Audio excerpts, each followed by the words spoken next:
Hey everybody, I want to come on here and do this quick video, and just a word of warning, it contains spoilers for my Targothian Trilogy. So if you haven't read the Targothian Trilogy yet, and you don't want all three books spoiled for you, you might want to stop watching for now.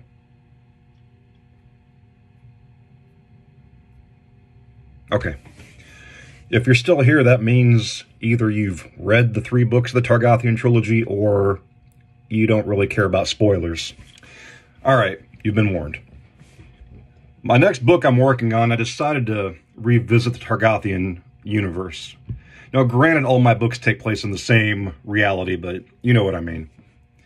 This next book is called Allies and Enemies. And the premise is I'm doing short stories with origin tales for several of the supporting characters of the trilogy.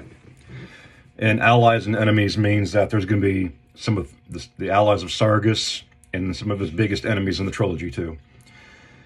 And as for the Allies section, it starts off with the creation of the Bactanae, which, as you know, because I assume you've read the books by now because you're listening to this video, the Bactanae were created by the Archangel Michael not long after the fall of Lucifer from heaven.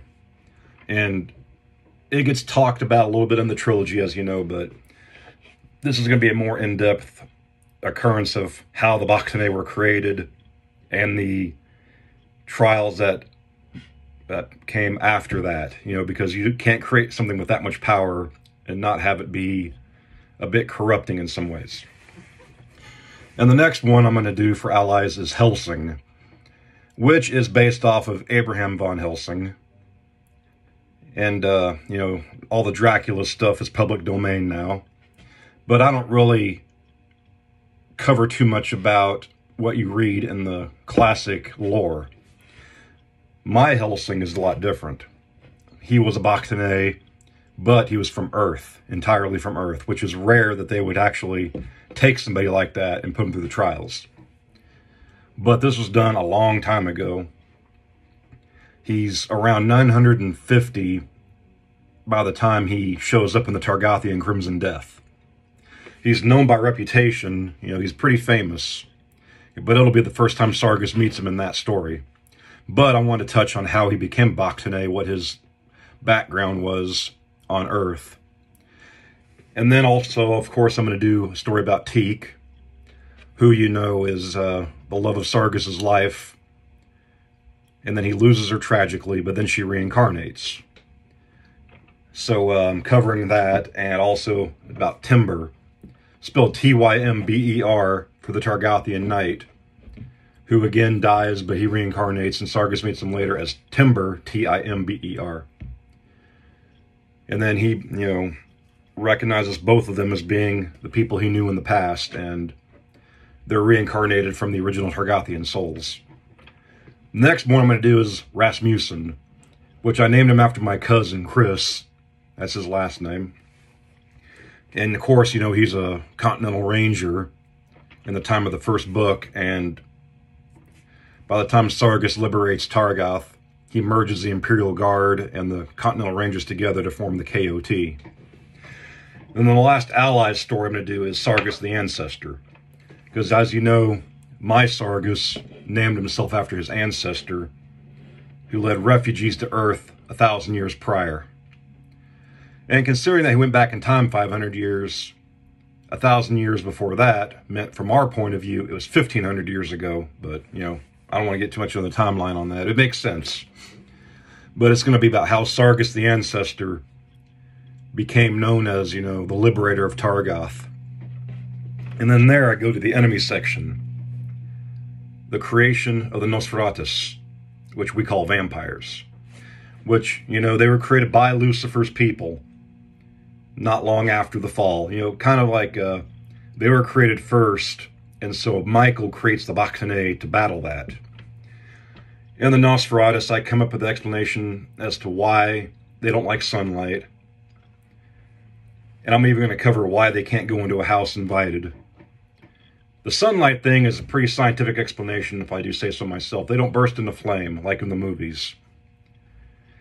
But what happens is, when they're ever on a planet, solar energy fills their cells up, and it makes them lethargic, takes away their superhuman strength and ability. So that's why they prefer nighttime. No matter what planet they're on, a sun's energy will deplete their strength.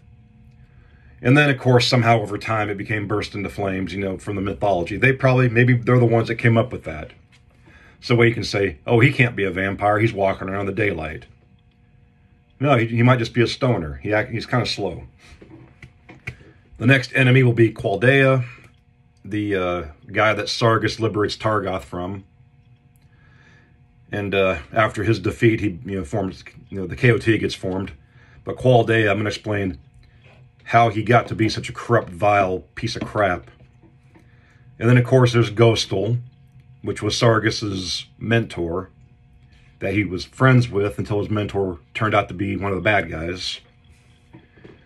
He joined the Fallen, a long time ago, but he kind of kept it to himself.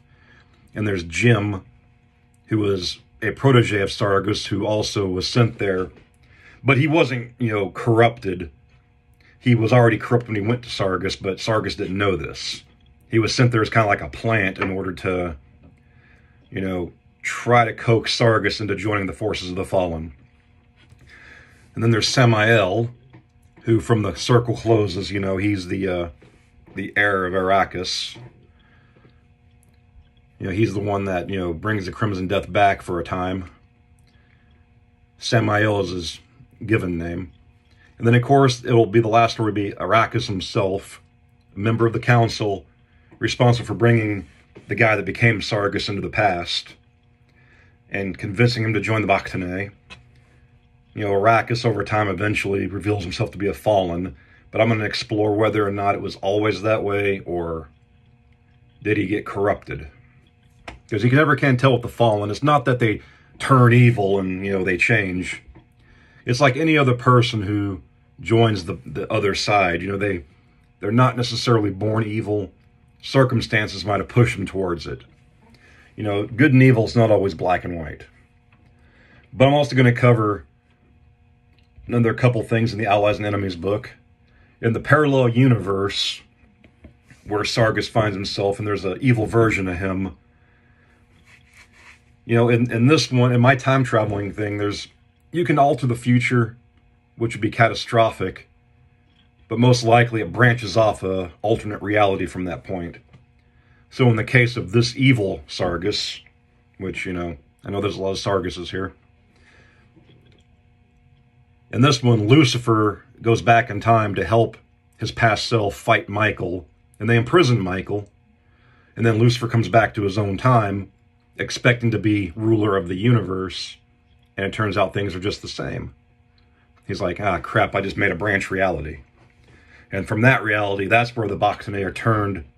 They're created evil by Lucifer. And eventually, I'll tell a story about the fallen Sargus, and he'll be the next one in this book, how he became that way. I don't want to give away how he becomes the evil version of himself in that parallel reality, but, And then I'm going to cover some Targothian artifacts. Of course, I'm going to do one on Sargotha, the Sword of Targoth. I'm going to explain more in depth how it was created, why Sargus can summon it from across the 3 galaxies. He doesn't have to carry it with him, as he can just it'll appear in his hand. But only he can do that because it's locked into his DNA. It'll be an ancient technology that I'll explain better in the book. And then the Daemon Staff, which is a new one that I don't talk about a lot because it's a very secret artifact on Targoth, and not a lot of people believe it really ever existed. So it's kind of a new addition to my universe. So I think you'll like that. And I might add more artifacts to it, but for now, it's going to be focusing on the allies and the enemies. But I was also inspired for my next book after this. I know I'm kind of jumping ahead of myself here. But in the Crimson Death, there's a character named Harkness. He only gets mentioned one time, basically one paragraph, Helsing and some Bactanae come to Earth in 1975, and they're helping Sargus out he's fighting a group of vampires in Valley Center. And they basically, he thanks them, he knights them all as Knights of Targoth, and they set out into the universe because they're nomadic. They don't answer to the council anymore since the council's been deactivated. Harkness himself, though, he's led by the Archangel Michael to a wormhole that takes him to another galactic cluster. Now, let me put it this way. You look at a map of the known universe. The Milky Way is in a large galactic cluster of 100,000 galaxies. I'll say it's like right here. And in my books, the 3 galaxies are Milky Way, Andromeda, and Triangulum. And there's a couple hundred smaller satellite galaxies that can't support life. They got 10,000 stars instead of billions like the 3 big galaxies do. The small satellite galaxies, I don't even touch on them because I just write in there that they can't support life. So I don't have to mess with those. But that's the galactic cluster of the 100,000 galaxies. 3 of them, the 3 galaxies I write about. And in my books, you can only travel between those 3 because of the technology. Maybe later on I'll do some other galaxies there, I don't know. But for now, Harkness ends up in another galactic cluster. Now, bear in mind, 100,000 galaxies. Each one takes millions of years to get across if you don't have the right technology for it. Across the vast depths of interstellar space, there's another galactic cluster right here. A couple 100,000 more galaxies in this cluster. The sheer unfathomable distance between these 2 galaxy clusters. Well, Harkness finds a wormhole, ends up over here. But the wormhole closes and he can't come back ever again. But he wants to start the KOT up here, and keep the traditions going and kind of like help tame a distant galaxy with the ways of the KOT. And it's going to be bringing all new aliens, all new civilizations that you're not going to see down here in the 3 galaxy area. But there could be some familiar creatures up there. If you know anything about the Nefarium, they kind of spread out everywhere. Not like they can come back and forth at will. I mean, once you're that far off, it takes an act of, heaven or hell to bring you back. And they're too busy, messing around with their own stuff.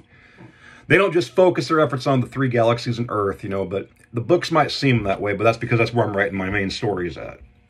This galactic cluster up here, yeah, heaven and hell are just as active up there.